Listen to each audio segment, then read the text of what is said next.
everyone. Good evening, and thank you for taking the time out of your busy lives.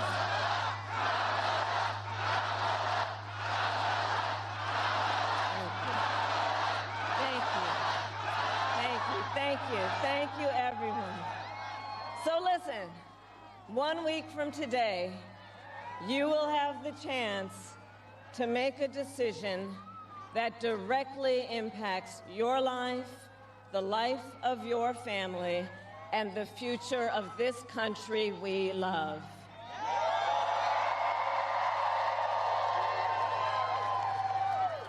And it will probably be the most important vote you ever cast. And this election is more than just a choice between two parties and two different candidates.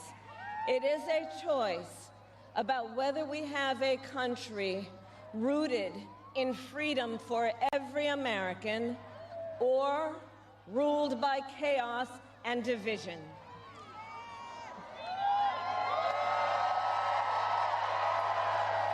Many of you watching have probably already cast your ballots.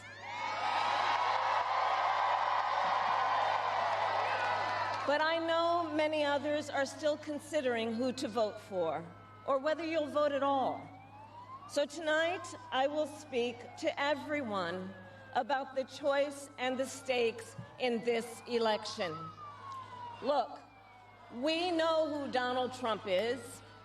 He is the person who stood at this very spot nearly 4 years ago and sent an armed mob to the United States Capitol to overturn the will of the people in a free and fair election. An election that he knew he lost. Americans died as a result of that attack. 140 law enforcement officers were injured because of that attack. And while Donald Trump sat in the White House watching as the violence unfolded on television, he was told by his staff that the mob wanted to kill his own vice president. And Donald Trump responded with 2 words: "So what?" America, that's who Donald Trump is. And that's who is asking you to give him another 4 years in the Oval Office. Not to focus on your problems, but to focus on his.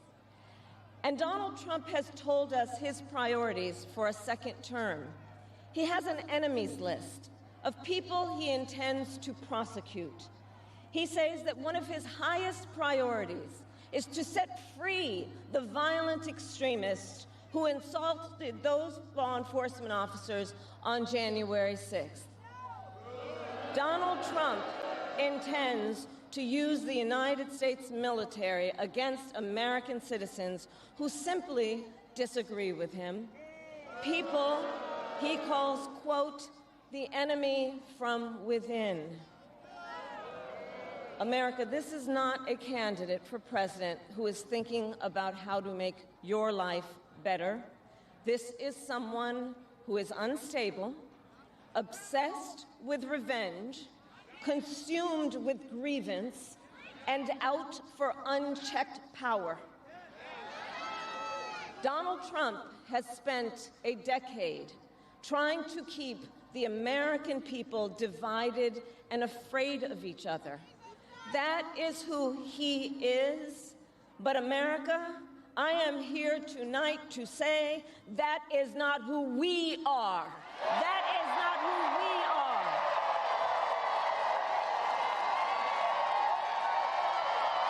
That is not who we are.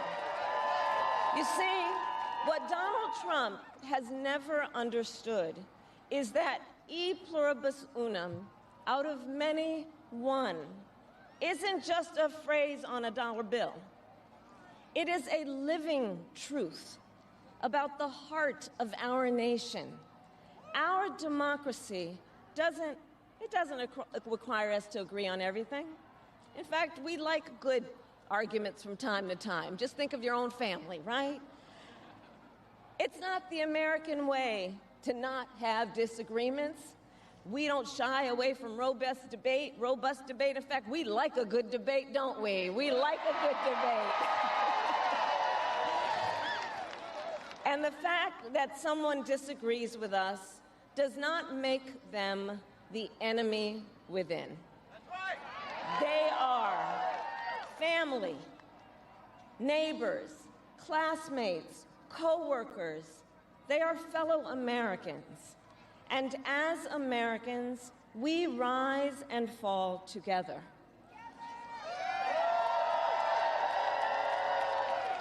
America, for too long, we have been consumed with too much division, chaos, and mutual distrust.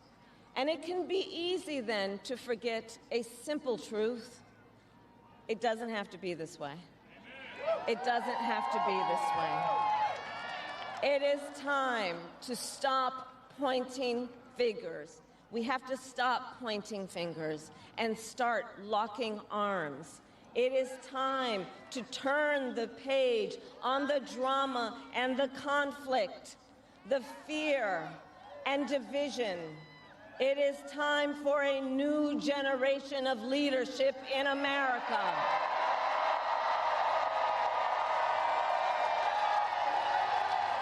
And I am ready to offer that leadership as the next President of the United States of America.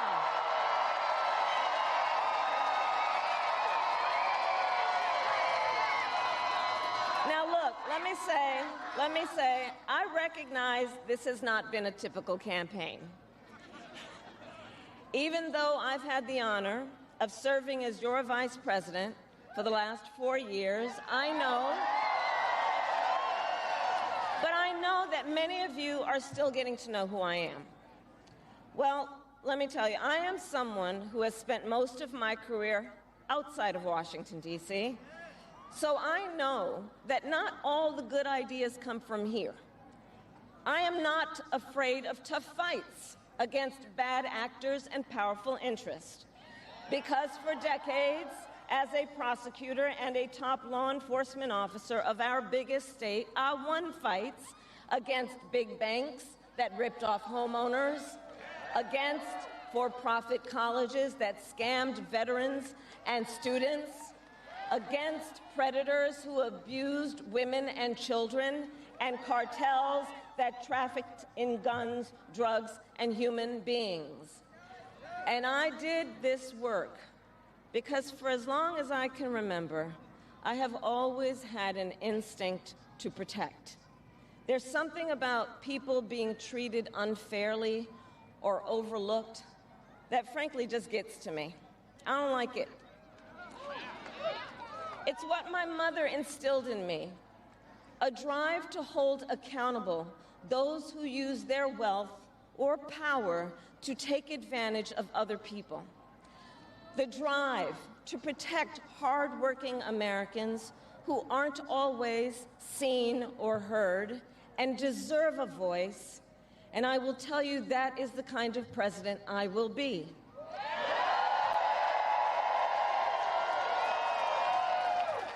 And look, I'll be honest with you, I'm not perfect, I make mistakes, but here's what I promise you.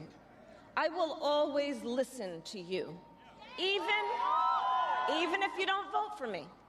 I will always tell you the truth, even if it is difficult to hear. I will work every day to build consensus and reach compromise to get things done. And if you give me the chance to fight on your behalf, there is nothing in the world that will stand in my way.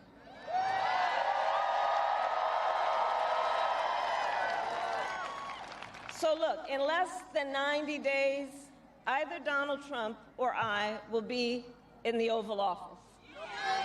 Okay? On day one,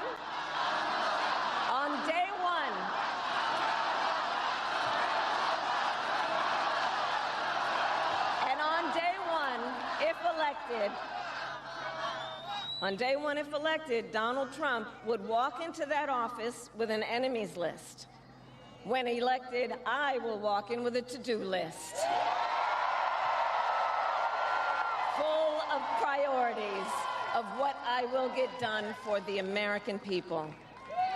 And I will work with everyone, Democrats, Republicans, and independents, to help Americans who are working hard and still struggling to get ahead. I have been honored to serve as Joe Biden's vice president. But I will bring my own experiences and ideas to the Oval Office. My presidency will be different because the challenges we face are different. Our top priority as a nation 4 years ago was to end the pandemic and rescue the economy. Now, our biggest challenge is to lower costs that were rising even before the pandemic and that are still too high. I get it. I still remember our mother sitting at that yellow Formica table, late at night, cup of tea in hand, a pile of bills in front of her, trying to make it all work. And I've heard from so many of you who are facing even greater financial pressures. Donald Trump's answer to you is the same as it was the last time. Another $1 trillion in tax cuts for billionaires and big corporations. And this time, he will pay for it with a 20% national sales tax on everything you buy that is imported. Think about it. Clothes, food, toys, cell phones. A Trump sales tax that would cost the average family nearly $4,000 more a year. And on top of that, you will pay even more if Donald Trump finally gets his way and repeals the Affordable Care Act, which would throw millions of Americans off their health insurance and take us back to when insurance companies had the power to deny people with pre-existing conditions. Well, we are not going back. We are not going back.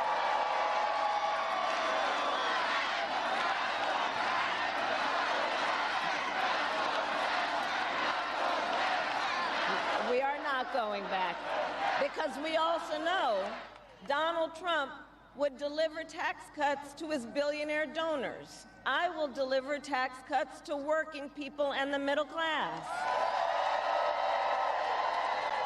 I will make sure you have a chance not just to get by, but to get ahead. Because I believe in honoring the dignity of work. I will enact the first ever federal ban on price gouging on groceries. Cap the price of insulin and limit out-of-pocket prescription costs for all Americans. I will fight to make sure that hardworking Americans can actually afford a place to live. I'll never forget how our mother saved up and how excited she was when she could finally afford to buy our first home. I remember how excited she was. And I know that owning a home is not only a measure of financial security, it's about the pride of your hard work. And as president, I will fight to help first-time home buyers with your down payment, take on the companies that are jacking up rents, and build millions of new homes.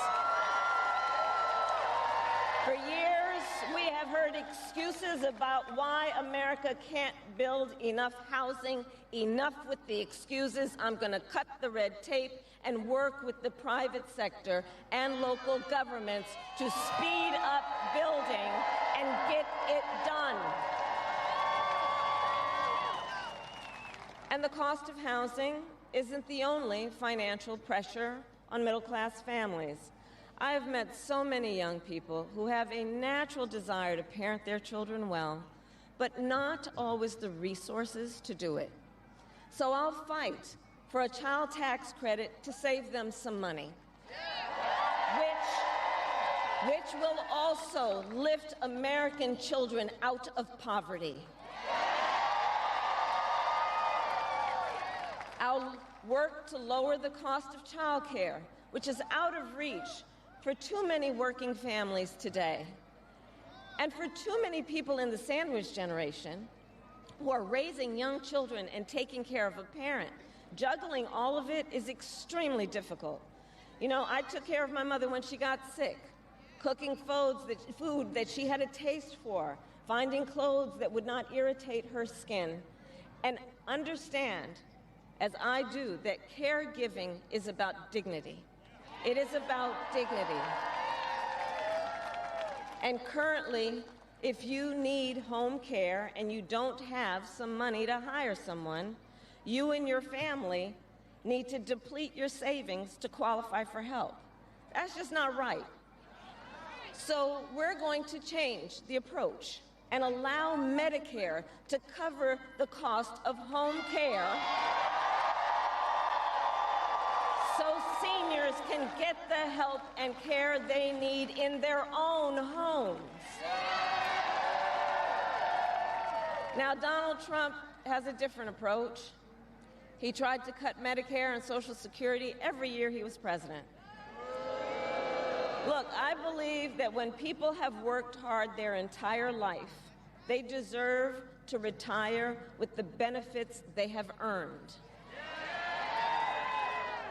And I believe in the fundamental freedom of Americans to make decisions about their own bodies and not have their government tell them what to do.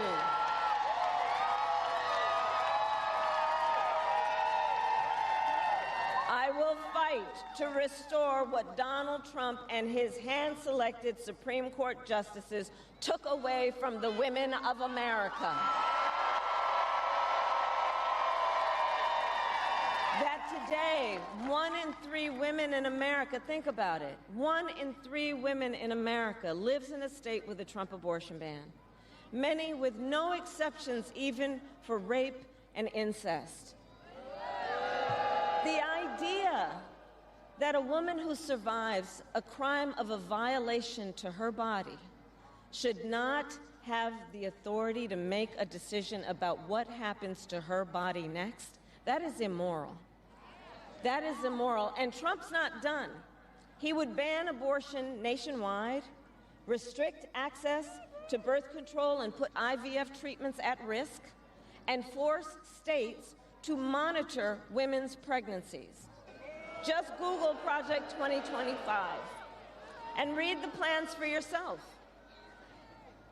And look, I think we all know one does not have to abandon their faith or deeply held beliefs to simply agree the government should not be telling her what to do with her body. Not the government. And when Congress passes a bill to restore reproductive freedom nationwide, as President of the United States, I will proudly sign it into law. Proudly.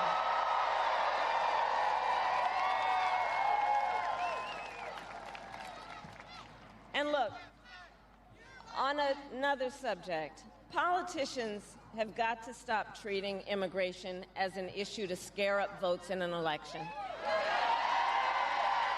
and instead treat it as the serious challenge that it is that we must finally come together to solve. I will work with Democrats and Republicans to sign into law the border security bill that Donald Trump killed.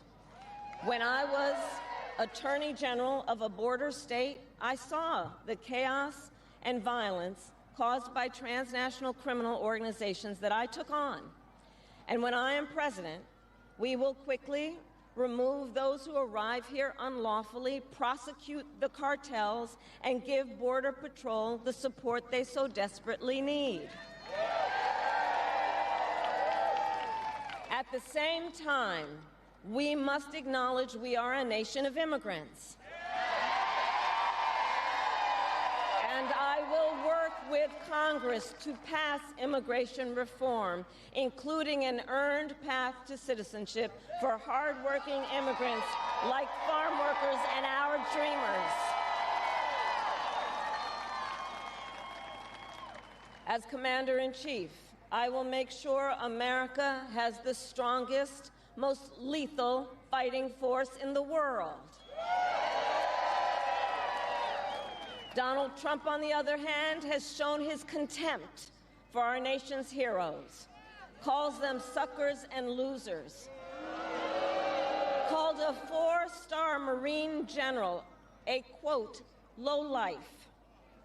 I will always honor, never denigrate, the service and sacrifice of our troops and their families, and fulfill our sacred obligation to care for them.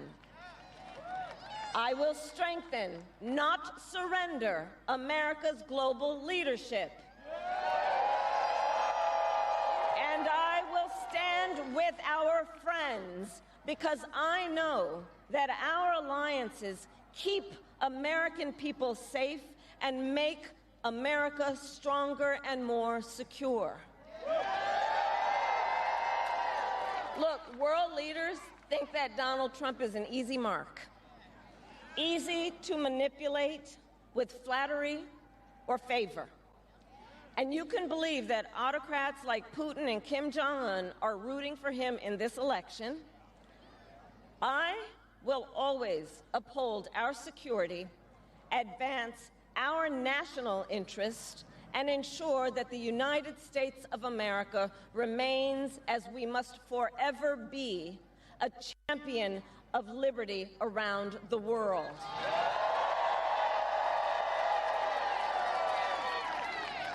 America, we know what Donald Trump has in mind. More chaos, more division, and policies that help those at the very top and hurt everyone else. I offer a different path, and I ask for your vote.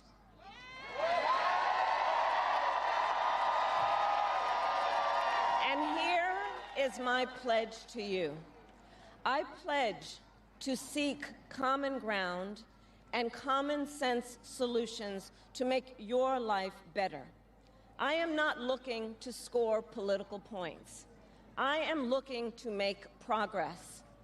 I pledge to listen to experts, to those who will be impacted by the decisions I make, and to people who disagree with me.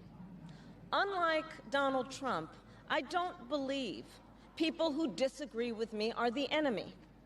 He wants to put them in jail. I'll give them a seat at the table.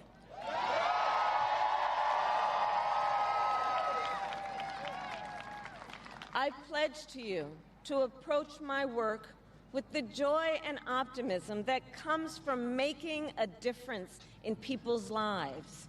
And I pledge to be a president for all Americans. And to always put country above party and self.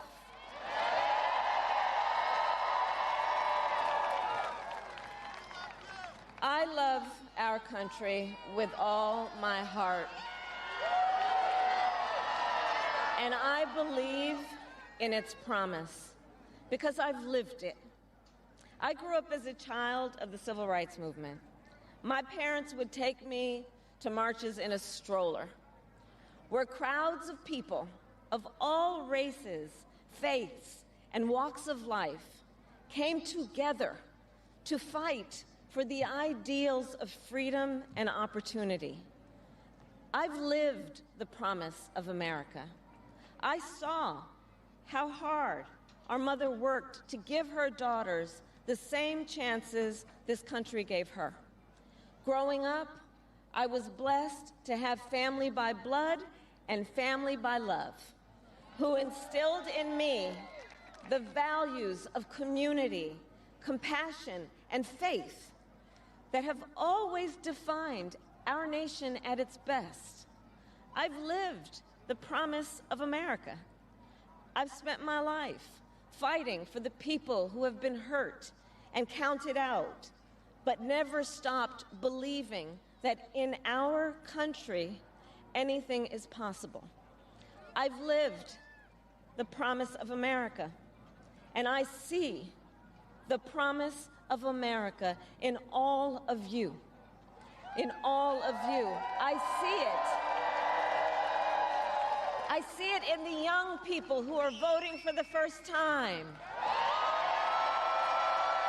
who are determined to live free from gun violence and to protect our planet and to shape the world they inherit. I see it in the women who refuse to accept a future without reproductive freedom, and the men who support them. I see it in Republicans who have never voted for a Democrat before, but have put the Constitution of the United States over party. I've seen it in Americans different in many respects, but united in our pursuit of freedom, our belief in fairness and decency, and our faith in a better future. America, I know the vast majority of us have so much more in common than what separates us. I know it. And that's why I am in this race, to fight for the people just like I always have.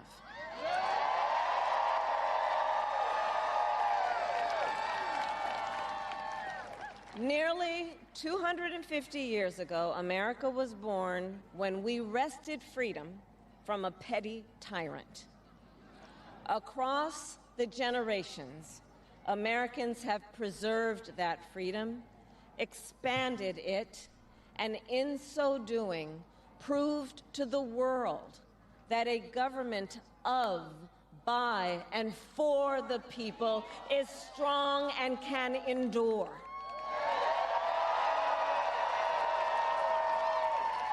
And those who came before us, the patriots at Normandy and Selma, Seneca Falls and Stonewall, on farmlands and factory floors, they did not struggle, sacrifice, and lay down their lives only to see us cede our fundamental freedoms.